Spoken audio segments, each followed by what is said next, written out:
बोलते थे British India को रेलवे देके गए, cost of British Indian railway was 9 times more than what they took to build in Canada. क्योंकि इन्होंने ब्रिटिश इन्वेस्टर्स को पैसा दुगना देने का वादा किया था। जहां डाल डाल पर सोने की चिड़ियां करती है बसेरा। चलिए थोड़ा इतिहास जानते हैं। 2500 साल पहले एक भारतीय आम आदमी किसान था, एक गुड्स एंड सर्विसेज एक्सपोर्टर था, एक आर्किटेक्ट, एक आयुर्वेदिक डॉक्टर, गणितज्ञ, अभ्यासक और एक कलाकार था।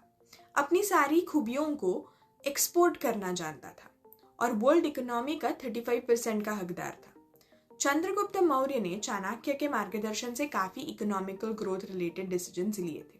रोड्स बने थे, सैनिटरी सिस्टम्स हुआ करती थी, फार्मर्स को ग्रांट्स मिलते थे, एक प्रॉपर टैक्सेशन सिस्टम भी हुआ करती थी। लोगों को लैंड ओनरशिप के हक नहीं दिए जाते थे। स्टेट ओन लैंड में state own water and equipment use किए जाते थे। इंडिया की यही इकोनॉमिक कंडीशंस के वजह से हम लोगों ने काफी ग्रीक इन्वेडर्स जैसे अलेक्जेंडर को अट्रैक्ट किया था। यही मौर्य एम्पायर में passports, goods and services, export licence, ये सारे रूल्स भी लगाए गए थे। आपने सही सुना, इंडिया में पासपोर्ट्स 2500 साल पुरानी संकल्पना है। सिर्फ हम लोगों ने गलत लोगों को वीजा दे दिए। इस जमाने में पूरे कॉइन्स गोल्ड और सिल्वर के हुआ करते थे। ये जमाना था 500 BCE का, माने आज से 2500 साल पहले का।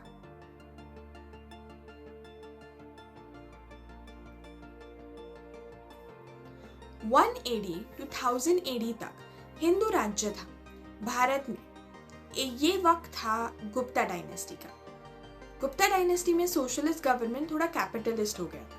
लोगों को लैंड ओन करने का हक था, टैक्स स्लैब्स थे, काफ़ी एक्सपोर्ट्स हुआ करते थे, clothes, silk, artefacts, irons, ores, opium, medicinal oil etcetera, ये सारे के एक्सपोर्ट्स हुआ करते थे। गोल्ड एंड सिल्वर और कॉपर, ये तीनों प्रकार के कॉइन्स हुआ करते थे गुप्ता पीरियड में। धीरे धीरे गोल्ड और सिल्वर की मात्रा इन कॉइन्स में से घटने लगी। उन दिनों लोगों को लैंड परचेस करने का अधिकार था। भारत एक 25 to 30% वर्ल्ड जीडीपी का हकदार था। उसके बाद 1000 AD से लेकर 1500 AD तक चोला, चालुक्य, राष्ट्रकूट ऐसे काफी साम्राज्य थे और मुगलों ने अपना अस्तित्व जमाने की कोशिश शुरू की थी। इसी दौरान इंडिया की इकोनॉमी काफी स्ट्रांग थी और इसीलिए हम बहुत सारे इन्वेडर्स को अट्रैक्ट कर रहे थे। हमारी GDP almost 25% of the world थी। तक्षशिला, नालंदा जैसे यूनिवर्सिटीज, पब्लिक फैसिलिटीज हुआ करती थी।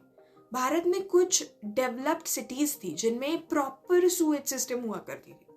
उसी दौरान ऐसा कहा जाता है कि यूरोप में सूएज सिस्टम के बारे में पता भी नहीं था। फीकल मैटर को रोड्स पे फेंका जाता था, बड़े बड़े एपिडेमिक्स हुआ करते थे और तब भारत एक प्रगत देश था। 1500 AD से 1800 AD में मुगलों ने भारत में अपना घर बसाया। माना कि मुगलों ने काफी रिलीजियस मैटर में नाइंसाफी की, जीजिया टैक्स लगवाया, मंदिर तोड़े, पर फिर भी उन्होंने इंडियन इकोनॉमी को अपनाया था। उन्होंने फिर भी भारत को अपना मान के इकोनॉमी ग्रोथ की कोशिश की थी। भारत ये उनका नया घर था। काफी इंडस्ट्रियलाइजेशन को भी बढ़ावा दिया गया था। रिलीजन एक तरफ और इकोनॉमी एक तरफ रखे तो एक आम इंसान मुगल एरा में काफी खुशहाली से जी सकता था। उसका स्टैंडर्ड ऑफ लिविंग अच्छा था। मुगलों के बाद मराठों का वर्चस्व हुआ और मराठा एम्पायर ने भी इकोनॉमी पे काफी फोकस किया था। 1800 AD, आज से 225 ईयर्स बैक, इंडिया का जीडीपी वर्ल्ड जीडीपी के मुकाबले 25% था। फिर ब्रिटिश राज आया और उन्होंने काफी तहलका मचाया।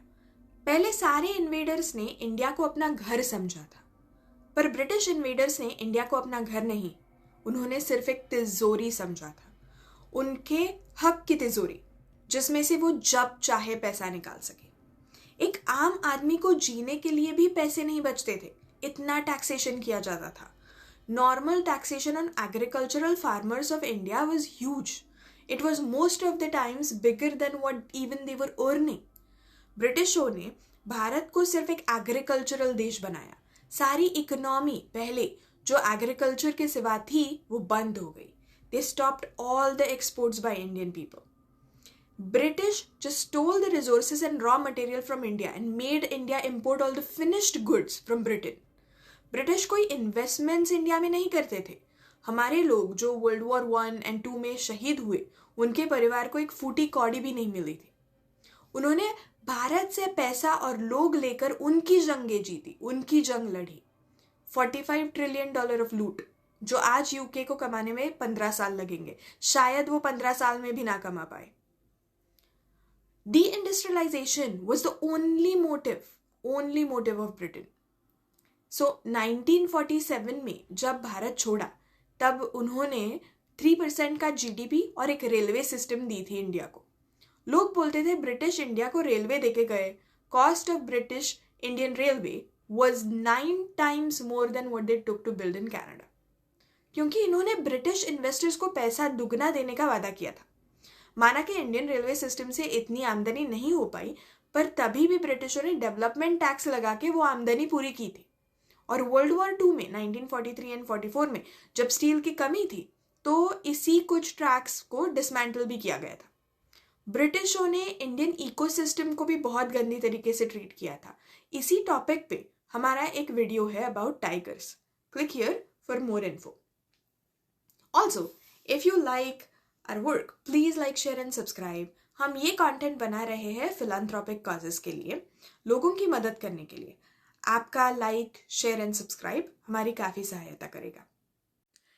इंडिया ने पिछले 75 सालों में काफ़ी प्रगति की है. India has made lot of progress in last 75 years. India's economy is far diverse than UK's, and the prospects of the economy are far better than UK's economy. Today I'm making a bold statement. आज एक bold statement कर रही हूँ. India's middle class is richer than US middle class. Stay tuned for the next video. Jai Hind.